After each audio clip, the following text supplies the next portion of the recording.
With the recent launch of the Mayan civilization here in Rise of Kingdoms, I figured it's about time that we revisit what the best civilizations are here in 2025. And in this video we're going to break down every stage of the game, so the early game into the late game, and then we'll talk about what the best civilizations are depending on the troop type that you run the most of, and whether or not the open field civilization meta will change dramatically here in this year, because there could be some crazy big changes, but we'll talk about that later in the video. But first, what's going on, guys? Cheers. Now, as you guys know, I am a partnered creator with Rise of Kingdoms, which means they support a few videos on the channel every single month, just like this one, but the most important support comes from you guys dropping a thumbs up on it and subscribing down below, because about 65% of you guys are not subscribed. Okay, now if you're a brand new player to Rise of Kingdoms, I want to be very clear about one thing at the start of this video, and that is that your civilization in Rise of Kingdoms has never been less impactful than it is right now. You heard me right. Your civilization is a very small optimization for your account that barely means anything. That's always been true, but it's more true now than ever. The reason for that is because stat boosts such as the increase in archer defense here by 5% have been abundantly added to the game since it first came out. We have the equipment system, we have iconic tiers, we have armaments, we have inscriptions, we have kvk tech, and we have way more powerful commanders now than we ever did before. So these little bonuses are basically negligible at this point. The main things that you're looking for with your civilization are the other bonuses, so things such as march speed, or possibly things like the gold gathering speed on the Mayans, or the troop training speed and action point recovery of Germany. Those are the more important things, but also the base stats of these special units. You can see Germany has Teutonic Knights. They have different base stats than the cavalry units from Byzantium, for example, and so those base stats play a pretty big role when it comes to the end game. And so there are micro optimizations that you can make, but I just wanted to start this video by saying that if throughout this video you discover that maybe you started with the wrong civilization, or you think you picked wrong, or you're playing as the wrong civ, don't worry, it's not a huge deal, and later in the game you can change your civilization for free. There's a few different ways that you can do that. I believe you get a free civilization change item when you reach city hall level, I think it's 10 or 12. You can let me know in the comment section below if you know exactly what city hall level you get this at, but there's other ways to get free civilization change items in game. First of all, usually about every year we get a new civilization, and when they release a new one, there's typically an event that comes around that gives you a civ change item for free, because many players might want to try out the new civ. That's one way to do it. Alternatively, and probably the way that you're most likely going to get your civ change, is through the alliance shop. This costs 2 million alliance credits to purchase for the player.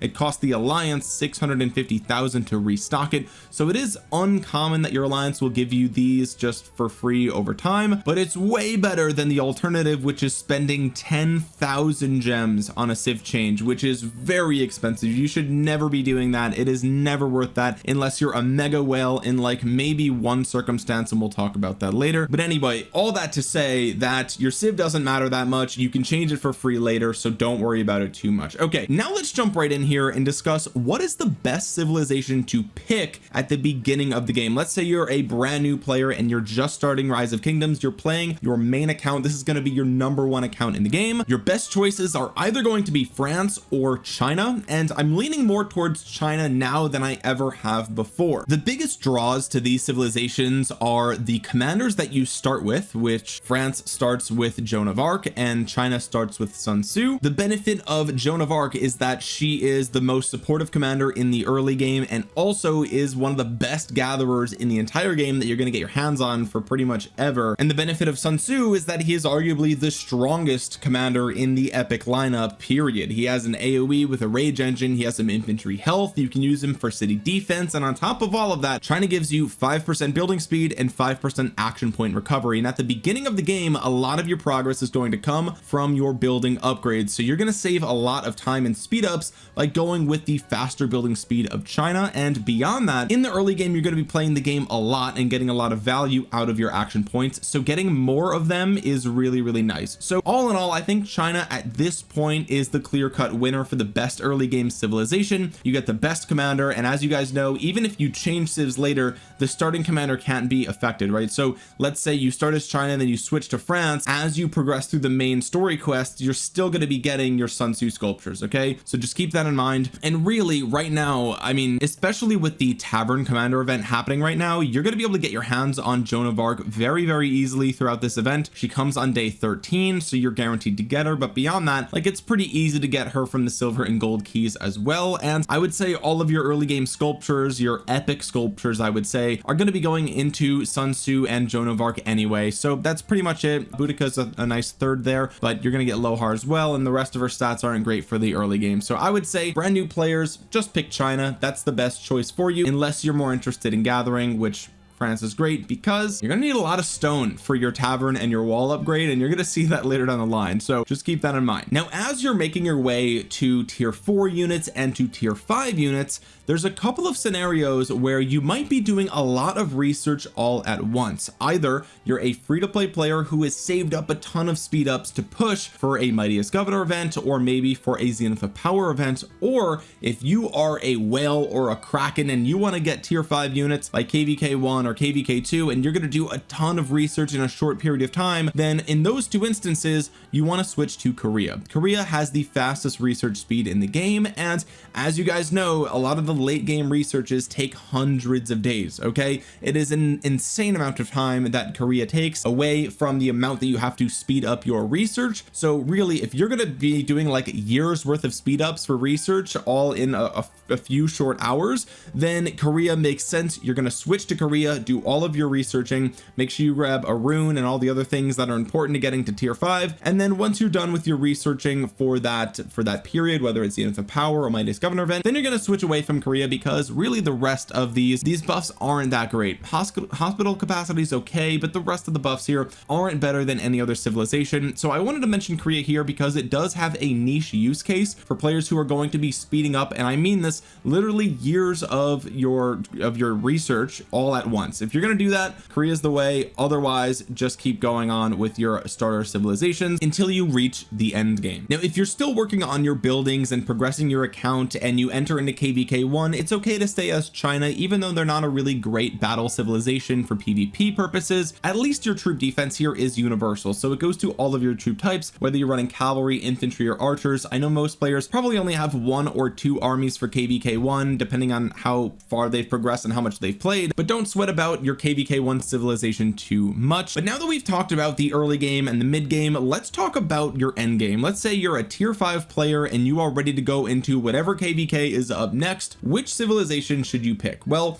that's going to depend on really which type of troop you are maining. So which type of troop do you have the most number of armies for? So for some players, they'll have 2 infantry armies, 1 cav and 1 archers, or sometimes they'll have 2 infantry, 2 cav, 1 archers, in which case you don't really have a main, but you'll have better equipment for one or the other. That's really what's going to determine your end game civilization. And the truth is that you're going to be switching between civilizations whether you're in KVK or not. Okay, now if you're not in KVK, it's pretty clear that Germany is your best civilization that you should be using. So in the end game, let's say you finished your city hall upgrades and your tier 5 and everything, then you can switch away from China either to a battle civ, which we're going to talk about in just a minute, or if you're not about to go into KVK, let's say you have like 2 months before the next KVK, then you're going to switch to Germany, because Germany has a 10% action point recovery, which is better than China. Okay, it's literally double, which is really nice, and you have a 5% troop training speed. And so every day when you're training your troops,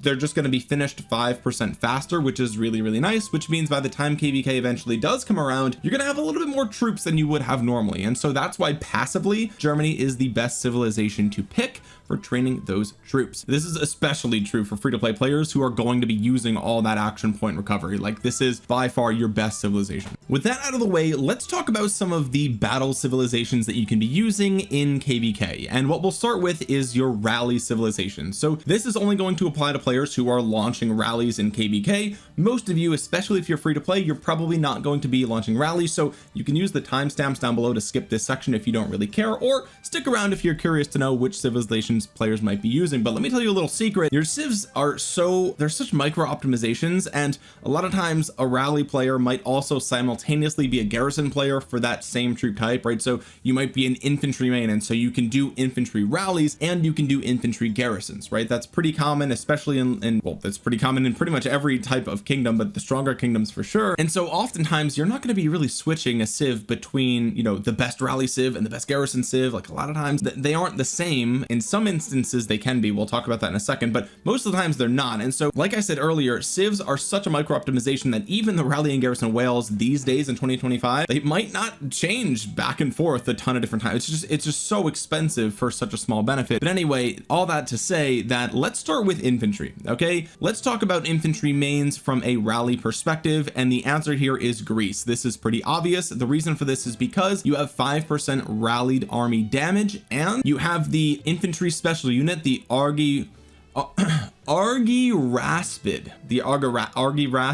I'm sorry that I'm mispronouncing it, and no, I'm not going to look it up. I actually don't care enough to look it up. I'm just going to be wrong. I'm just going to say it wrong. You can let me know in the comment section below how you're supposed to say it. But the special unit here, actually, if you compare the tier 5 Royal Guard to the elite special units for Greece, then you're going to see that the base stats from attack go way up, and I'm pretty sure that this is the highest base attack stat of any infantry special unit, which is very devastating for players that are going to be taking your rallies. But you also have a decent amount of defense here, and you have unfortunately the same amount of health. Now there is a small bonus to your health right here in 5%. Like I said, these bonuses are nearly negligible at this point, and in fact this is pretty confusing for a lot of players. Ever since Greece came out, players have assumed that Greece was the tankiest civilization for infantry because they have the 5% health. That is not true. We're going to talk about the tankiest civilization for infantry in just a moment when we touch on garrison, but for rallies it's pretty cut and dry. If you're an infantry rally player, play as Greece and you'll be happy about that. There's really no question. Next, let's talk about cavalry rallies, and for the same reason as infantry, we're going to go with Arabia. And again, we have a cavalry special unit, the Mamluk, and if we take a look at the base stats here, right now I am Germany, so we're comparing two different special units, but as you can see, the elite Mamluk has the highest base attack stat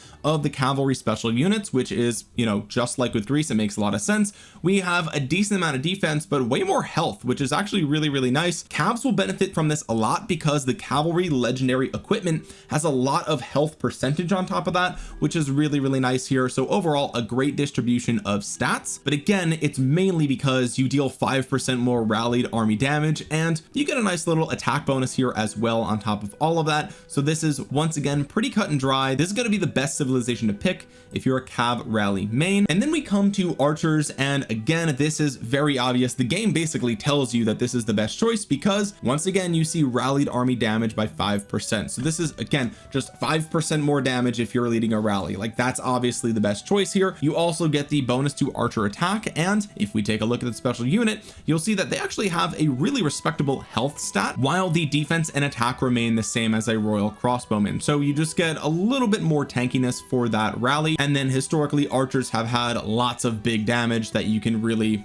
I mean, you don't even need a higher base attack stat at that point, honestly. Like the extra 5% damage on top of all the extra damage that you're going to be dealing with archers. Historically, they have great AoEs, great single target damage. Archers have been rally meta for quite a while now, depending on the scenario, but I would say in general, if you, as long as you can protect the rally, archer rallies are absolutely devastating, and so you want to pick Egypt for that reason. Next up, let's talk about garrisons, and we will come back to infantry for just a moment because infantry are actually, from what I can tell, kind of the most interesting of the different garrison choices. The reason for that is because if you actually stay as Greece for your garrisons, you're going to perform really well here, despite this not being really a garrison civilization. You'll see that there's, I mean, this is literally a rally civ, and yet you do actually perform really well here. My suspicion is that because infantry themselves are already so tanky that you just benefit from the bonus damage here. And again, you get a small health bonus, but it's nothing crazy. All in all, you're just going to be dealing a ton of damage as infantry. That's very true right now, especially with Gorgo in the meta. She deals a lot of damage, and you could pair her with a ton of different things. So you can stay as Greece if you want what I would argue to be one of the better trading civilizations for infantry garrisons. But if all you care about is surviving, like you literally just want to be as tanky as possible for an infantry garrison, for example, you want to hold on to a flag or a fort or a pass or whatever the case might be, then France might actually be your best choice. And the reason for this is because France has the highest base health out of any infantry special unit in the game. However, the rest of their stats are a little bit lacking. Now, the reason that the health is such a big deal here is because the way that the battle formula works in Rise of Kingdoms is that when you're taking damage from your enemy, the amount of damage that they deal to you is based on the ratio of your defense and health, and the closer that you can get your defense and health in the battle formula, typically the better you're going to trade. And the reason that we favor health here is because in general your health is going to be your lowest stat amongst all of the different stats that you can get. So for example, we can see here my infantry attack gets 98% bonus to the stats here just from my military buffs alone. Same thing with defense, but my health is only 56%, and that is the case for literally all of my different troop types, right? It's always much less health than anything else, and so having a higher base health is just going to elevate all the other health bonuses that you've had, and it's going to get you the best ratio between your health and defense in pretty much any given scenario where you're running the infantry garrison. Now, like I said, it's not going to hit as hard as Greece, and so you might actually trade a little bit better with Greece, but if you just want to hold on to something, you want to have as much health as possible, France is going to be the way to go. Not only do they have the highest base health, but they also give you 3% bonus health just in general. So really the bonus is only 2% lower than Greece, but the base stat for health is way higher, right? On top of that, you get a bonus of hospital healing speed, which you might need if you're going to be garrisoning a lot of things, and this works for all troop types, not just infantry, which is very, very good. Now, if you guys don't believe me about the base stat thing, one of the cool parts of the rock battle sim is that you can actually just plug in numbers to see what your total stats would be in any given scenario. And so here we can see that, let's say we have March 1 as an infantry rally versus an infantry garrison. They both have 3 million units. You can compare Greece to France, and you can put in your iconic stats. You can put in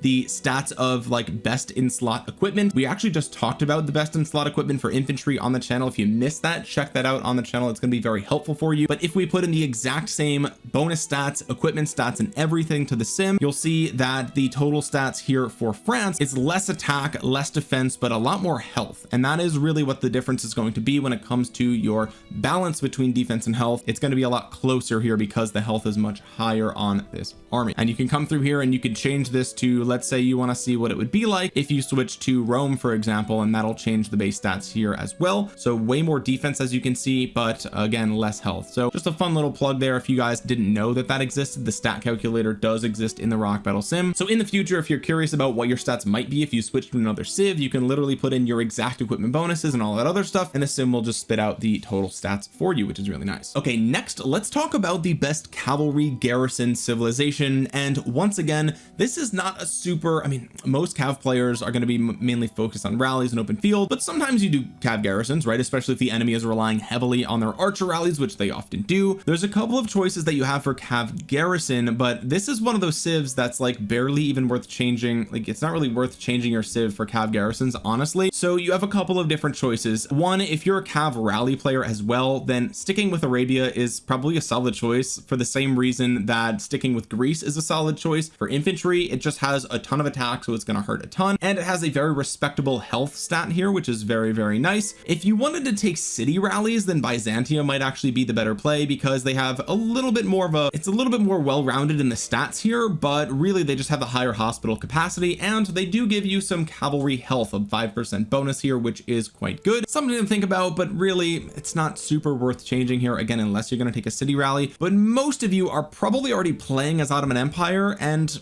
you might just stay with Ottoman Empire. I mean, a lot of the cavalry garrisons in the past have done a lot of skill damage, and if you're just rocking Ottoman for open field fighting and you're also going to happen to be a cav garrison, you could probably just stay as Ottoman and benefit from that 5% skill damage, which is really nice. Now, the reason that this does not apply to infantry is because a lot of times infantry players these days, if you're running the garrison, then you're going to be running Gorgo, right? And your Gorgo, her active skill has basically double the damage factor of, like, let's say you're running Gorgo Hera, right? If you're running Gorgo, then her active skill damage factor is 2300, okay? And if you're running the Hera, which we can pull up right here, his active skill damage is 1200. So your Gorgo is going to be hitting the rally basically twice as hard as your Hera. Now, this is a 5-target AoE, which is very, very nice, but really, like, you're focused on the rally, right? You want to trade good against the rally. That's the biggest thing. And so, like, optimizing for skill damage for an infantry garrison when half the garrison is not skill damage and the part that is skill damage is only to 1200 damage factor, right? Like, it's just not really worth it. You'd much rather have a special unit with the better stats, with infantry health. This is just probably the way to go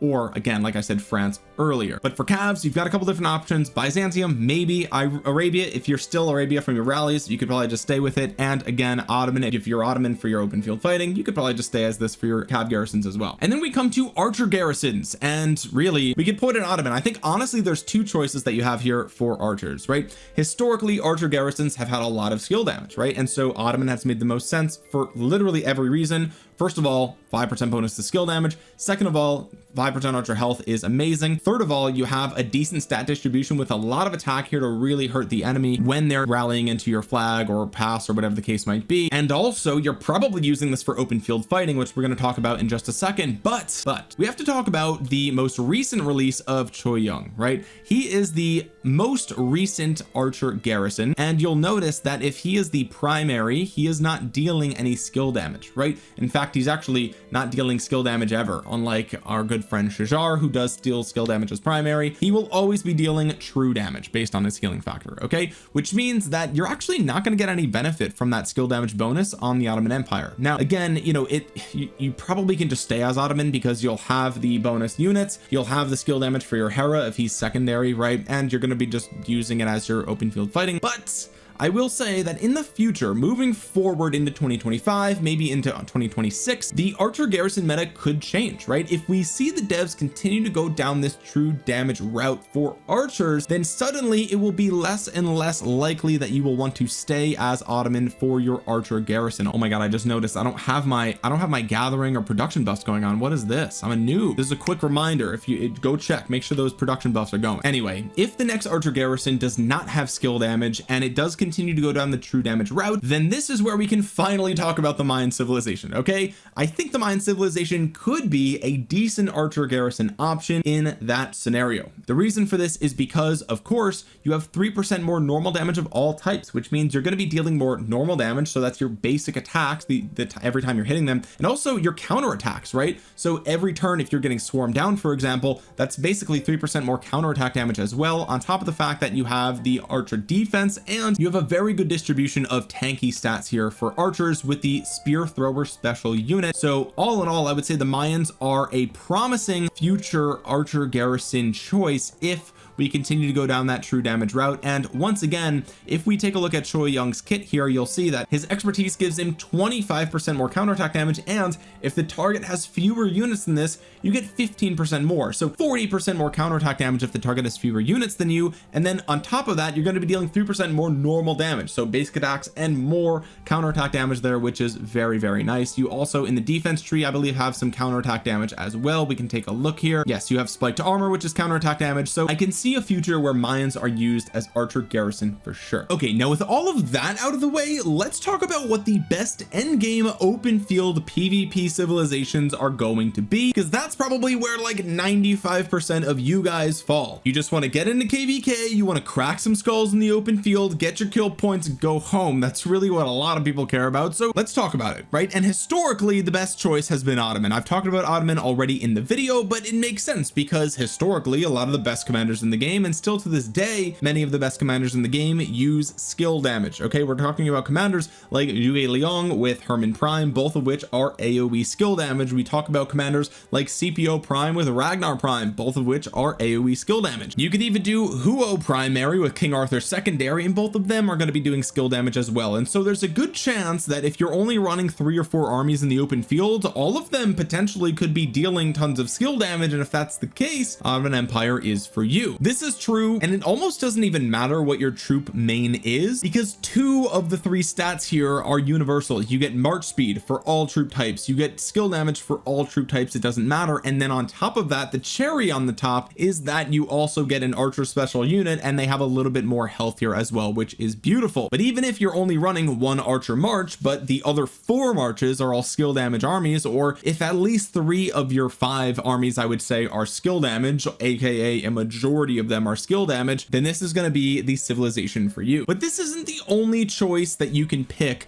for open field fighting, and I would argue that another great choice is France, which we've talked about before in this video for a couple of different reasons. The first of which being, if you are a free-to-play player that is VIP 14 or lower, then France might be a good option for you, because France gives you 20% bonus hospital healing speed, which is pretty nice if you're going to be getting into a lot of open field fights. But on top of that, you get 3% universal troop health. So this is a 3% bonus to troop health for every troop type. Now again, the cherry on top is that you'll have a very tanky infantry special unit to support your infantry armies, but the other two stats here are quite nice, again, especially if you're a free-to-play player who is low on speed ups and you're VIP 14 or lower. This is going to be a great choice for you. The only downside here is that you're not going to have any of the march speed that you got from the Ottomans, which I find really nice. Again, the skill damage is a really powerful damage bonus, so there's that. But these are the two like main things that you can consider, or the two main civilizations I should say, that you can consider. But if you are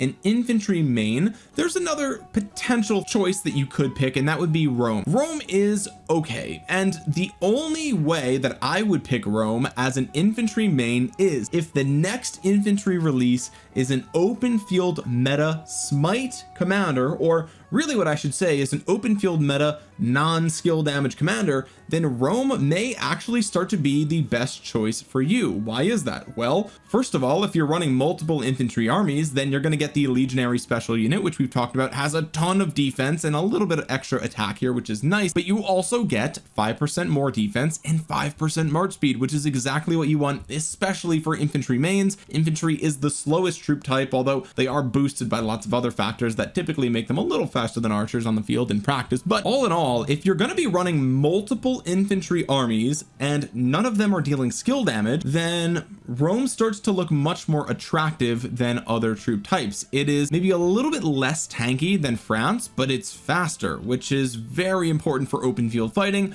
whereas the tankiness of France might be a little bit better in a garrison scenario. Now again, we still have commander pairings such as Ragnar Prime with Scipio Prime, and that is going to pop off with the Ottoman Empire civilization. So this is more speculative than anything, okay? But as skill damage becomes less and less relevant for infantry mains, Rome will probably become more and more relevant for the people that want that march speed. In the same vein as that, the cavalry players, they should pretty much just pick Ottoman. All of the main cavalry commanders in the game right now, besides King Arthur primary, are going to be dealing a ton of skill damage, right? Now most players probably won't be running King Arthur as primary, depending on if they're going to run Philip behind him or not. Lots of players are just going to run him as a secondary with Huo or Nevsky, and that's going to be incredible. And so Ottoman is still your best play. But if not this, then France, and if not France, you could consider Byzantium, right? This is kind of the third place pick, and it's not even really close. Like number 1 is up here, number 2 is here, and number 3 is like way down here, okay? But there is an argument to be made for the future of Byzantium, I would say, and that's because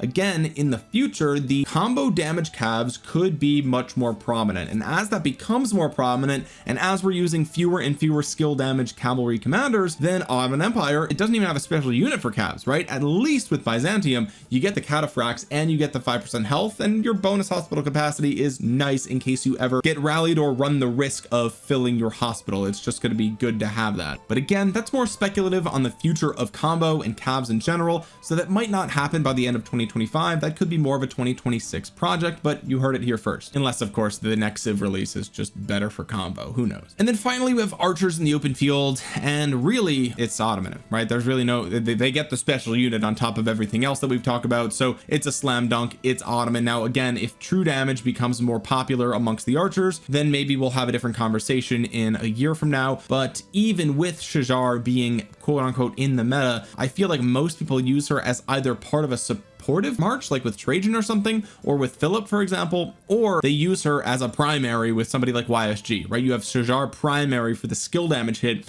and then you have YSG as the secondary for the AoE, and in both cases you'd benefit from the skill damage here, right? So all in all, I would say Ottoman for all the troop types is still probably your best choice for now, but the cracks in the Ottoman Empire are starting to show, and who knows how long that will continue to be the case as skill damage gets more and more phased out. If it happens, it could be the case that we just throw skill damage commanders in between other types of damage and they always remain a little bit relevant, and in that case maybe Ottoman will always be relevant as well. Okay, now at the end of the video here, I do just want to touch briefly on a couple of different choices for your farm accounts. Okay, so if you're new to the game, you don't know what farm accounts are, it's basically a whole second city that you start and operate in your kingdom with the sole purpose of farming resources, so that way you can send them to your main account when it comes to wartime. Obviously for your farm accounts, you don't really care too much about all the stuff we talked about in this video, right? You don't care about dealing damage or anything like that. So some of the best choices for you, Spain is a great choice if you are lazy and you don't log in all the time. So that's me. I'm very bad with logging into my farm accounts. You know, there's other choices for people that are gathering very religiously and they're very good at gathering and logging in exactly when they have to. But for those of us that aren't as disciplined with our farm accounts, Spain's probably your best route to go because you just get 20% bonus resource production. So as long as you're there to claim when your production buildings are done, then you'll actually get some benefit here, which is quite nice. Beyond that, if you are very diligent with sending out your farmers and your gatherers to gather resources out in the world, we can talk about Mayan civilization once again, because they get 10% gold gathering speed, which is actually very, very good. This is the highest gathering speed for gold in the entire game amongst all the civilizations, which is beautiful. And gold is going to be the thing that you care about the most in the end game, because you're going to need a lot of gold to train and heal tier 5 units. Okay,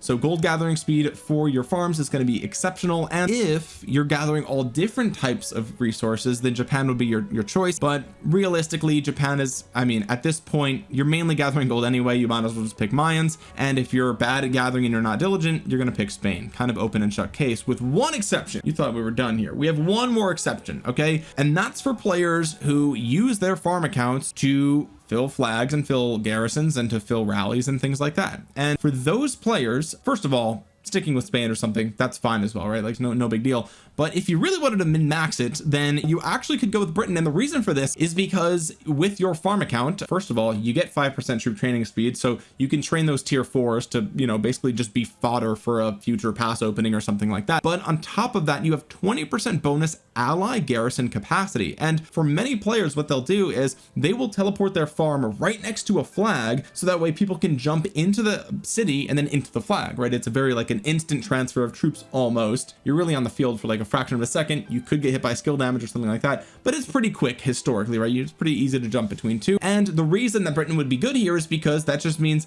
that the garrison capacity of your city is 20% bigger, and so more people can put their troops into your farm city that's sitting right next to the flag, and that's going to be really, really helpful for you and your allies. So if you have a quote-unquote battle farm, then Britain might be the best choice for that one specific reason, if you're known for doing those tactics. If you're not, then just stick with your other farming civilizations such as the Mayans or Spain. And with all of that being said, guys, that's pretty much going to do it for today's video. If you found this video useful or informative, drop a thumbs up on it. It really helps out the channel a ton. It helps get this video out into the YouTube algorithm so other Rise of Kingdoms players might see it, especially if they're brand new. While you're down there, consider subscribing to the channel and clicking the bell to be notified the next time I upload a Rise of Kingdoms video, and comment down below your thoughts and opinions on everything we talked about in this video. What do you think the future is for open field fighting for the best civilization? Is it still going to be Ottoman forever, or do you think that their time is coming? Let me know in the comment section below. And with that being said, guys, thank you so much for watching. This has been Omniarch. I will talk to you guys again soon. Peace.